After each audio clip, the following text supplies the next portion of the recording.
Desa Pekraman Kubu Tambahan melaksanakan tradisi ngrebek. Upacara yang ditujukan untuk para buta ini digelar setiap 5 tahun sekali.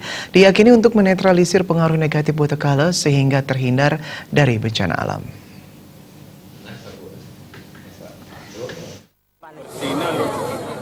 Ribuan kerabat desa Kubu Tambahan Tumparua berkumpul di Pura Dalam Purwa Desa Kubu Tambahan guna mengikuti tradisi ngerebek. Tradisi ngerebek merupakan ritual menusuk godel lue yang disimbolkan sebagai buta kala sebelum dilarung ke laut. Nantinya setiap kerabat lanang yang datang wajib membawa sudukan atau sebagai simbol senjata yang nantinya digunakan untuk menusuk godel.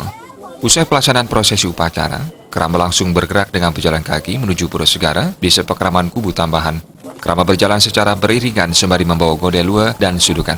Kelian Desa Adat Kubu Tambahan Jero Ketut Warkadea mengatakan, tradisi yang digelar ini merujuk dari lontar roga Sanggara Bumi. Menurutnya dalam situasi alam yang tidak menentu seperti adanya bencana, maka tradisi ini harus dilaksanakan.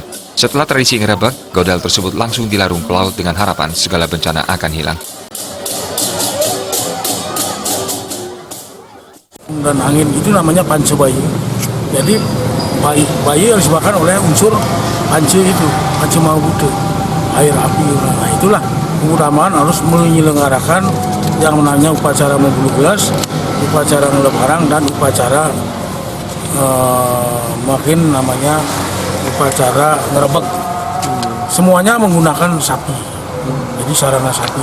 Kenapa sapi? Karena memang menurut tradisi kami, Kubu Tambahan menggunakan tradisi, itu tradisi siwa. Jadi itu ininya siwa. Nah, karena di dalam lontar tutur Bang Bungalan di sana upah atau pengupah bagi sang kalebang iringan utara dalam itu tempatnya di Pura Dalam itu harus dengan sapi.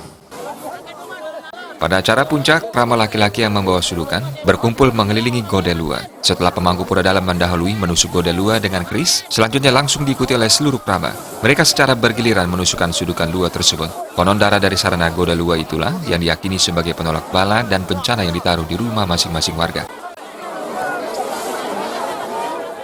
Kalau masalah di rumahnya misalnya perutnya sakit karena dia baliknya itu ada pemalinan, itulah dipakai untuk sementara tombaknya itu diasuh atau dicuci. Obat itu ya? Ya langsung airnya itu diminum oleh yang sakit. Tapi sejauh ini sudah banyak Pak masyarakat yang ini membutuhkan. kadang-kadang kan ada yang percaya, kadang-kadang ada yang tidak. Tapi kebanyakan itu setelah itu minum pasti akan penyakitnya itu akan hilang. Sembuh ya? Nantinya tumbaknya tidak boleh dicuci karena bisa dipakai untuk obat pemalinan bagi warga dengan air dari basuhan sudukan tersebut. Komang Yuda, Bali TV.